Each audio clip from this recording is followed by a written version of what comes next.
pe 2008 197 agakoni ne je ce ijanye n'ivyabereye i Buringa.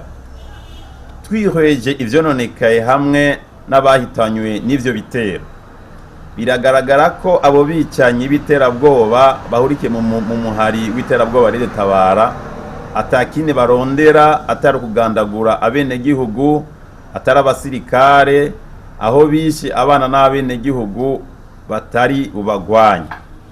Kibabaje gusumba nuko mu gitero izo nkwe z'ikibi zigira iterabwoba zagize Buringa, zagandaguye umuryango wari wibereye mu kigandaro, zibazongeye ikibi mu kindi, aho rero ziba zikwegeye kwagirizwa icaha kibi cy'agahomerabunwa mu gushira mu kindi kigandaro abari basanzwe bagandaye.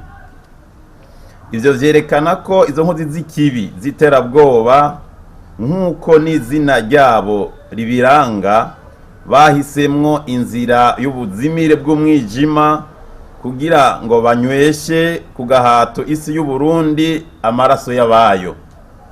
Ico cyaha kibi kizohama abo bicanyi iterabwoba bagikoze.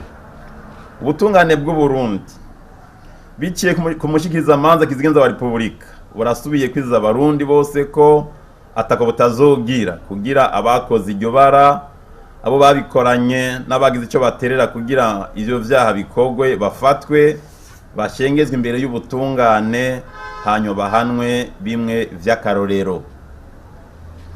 Kubw'ivyo turateye akamo umuntu wese afise kumuzirikanyi amahoro n'umutekano gufasha ubutungane mu kuduma k'urutoki uwo wese yagize uruhara mwishigwa mu ngiro ry'uwo mugambi mubi ugayitse wo kugandagura bunyamaswa bene Burundi, maze bashigwa imbere ya sentare bahanwe.